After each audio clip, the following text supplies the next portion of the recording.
तर राम राम मंडळी, आपण चाललो होता सोनूभाऊच्या घरी डीजे टेस्टिंगसाठी. तर मित्रांनो, आपल्या ब्लॉगला कंटिन्यू करा आणि आपला दुसरा ब्लॉग आहे, याला तुम्ही पहिल्या ब्लॉग सारखं सपोर्ट करा. तर चला, तुम्हाला मी आता काय काय होतं दाखवतो.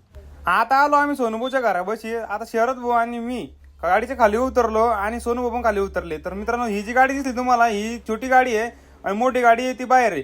तर आता आम्ही चाललो होतो गोल्डन मध्ये, शरद भाऊ आणि मी खाली गोल्डन मध्ये जात असताना आम्हाला खूप साऱ्या अडचणीचा सामना करून जावं लागलं. कारण त्या गोल्डन मध्ये जाताना आम्हाला काय होतं काय नाही आम्हाला काहीच माहित नाही. तर वाटलं होतं मित्रांनो, खाली गोल्डन मध्ये गेलं काय वेगळं काही घडलं. ज्या गोष्टीचा विचार केला नव्हता ती गोष्ट होणार होती मित्रांनो. कारण समोर आम्ही त्या पुढे गेलो थोडं समोर, तर त्या खोक्यापाशी गेलो होतो. त्या खोक्यामध्ये काहीतरी वाज होतं. तर समोर गेलो मी त्या खोक्याला ठोकून पाहिलं. त्या खोक्यामध्ये काहीच नव्हतं मित्रांनो.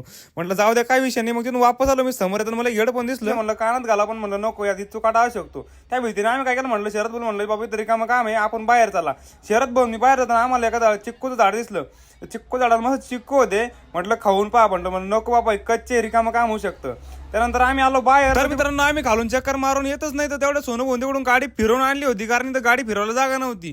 तर मग त्यात तुम्ही म्हणसान की आता आम्हाला 2-2 डीजे दाखवतो आणि आता आम्हाला बुक करणार कसं करायचं ना, डीजे कुठला आहे. तर मित्रांनो, हा डीजे जाफराबाद तालुक्यातील येवता आहे गावाचा. तर मित्रांनो, तुम्हाला स्क्रीनवर नंबर देतो मी. डीजेचा आवाज तुम्हाला आवडला तर आताच बुक करून टाका आणि आपली सुपर फिक्स करा. त्यानंतर शरद भाऊ आणि मी अशी कॅमेऱ्याकडे पाहून आम्ही चाललो होतो. तर सोनूभाऊने गेट मधून गाडी हळूहळू आतमध्ये चालवली होती. तर मित्रांनो, तुम्हाला गाडीचा मागचा व्ह्यू दाखवतो मी. कराल का नान परत हॅशटॅग येवतावाला. तर मित्रांनो, हा कॉम्पिटिशन किंग डीजे.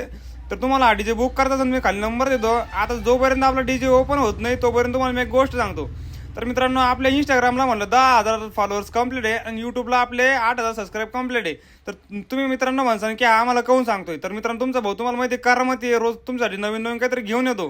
तर आपल्या युट्यूब चॅनलला सबस्क्राईब करून टाका आणि इंस्टाग्रामला पण फॉलो करून टाका. भाऊने जनरेटर चालू केलं आणि त्याचा दरवाजा बंद करून घेतला. ते म्हणलं खडखड आवाज येतोय. त्यानंतर सोनूभाऊने काय केलं माहिती आहे मित्रांनो, सगळ्या मशीनचे बटन चालू करून घेतले. बटन तर मला काही दिसत नव्हते कारण तुम्हाला पण दिसणार नाही, पण प्रत्येक मशीनला एक बटन होतं, कारण त्यात लाईट ऑन होतं ते, त्यामुळे मला कळालं ते. त्यानंतर सोनूभाऊने काय केलं मित्रांनो, वरून काहीतरी पॅन्ड्राव काढला आणि त्या मशीन मध्ये खोसला. म्हणलं आता सोनूभाऊ काय करताय, पण म्हटलं जे पण करता योग्यच करत असेल, कारण त्यात मला काही माहिती नव्हतं.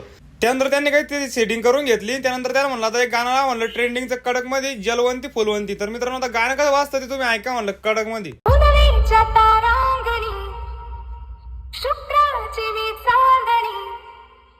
लख लख त्या तेजाची झगमग त्या रूपाची रंभाजलो मी देखणी. रंगांच्या दरबारी मी वीज फिरतणारी, चलवंती लजवंती दरवळते मी नसतोय फुलवंती.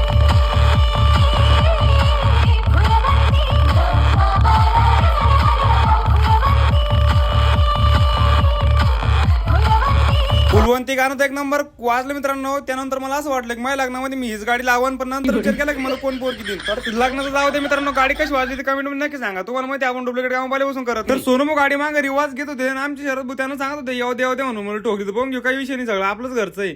तर मित्रांनो, तुम्ही म्हणसान की आता गाडी कमी वजन, तर या गाडीचं काम असं मित्रांनो, छोटा पॅकेट बडदा. मग आता तुम्ही म्हणसान काही सांगतोय तर तुमच्या कानात तुम्ही एकदा आवाज ऐका. त्यानंतर शरद भाऊ मी आतमध्ये गेलो. पण गेल्यानंतर सोनूभाऊ याचे पण काही बटन फिरवले. तसं त्या गाडीमध्ये आम्हाला काही कळलं नाही, तसं यात पण आम्हाला काही कळत नव्हतं. शरद भाऊ आणि त्याच्याकडे पाहत होतो. तर आता आम्ही उतरलो खाली. शरद भाऊ आणि मी म्हणलं एकदा बाहेरून गाडी कशी वाजती तुम्हाला दाखवू. तर लावा आता गाणं, कसं दम मारो दम.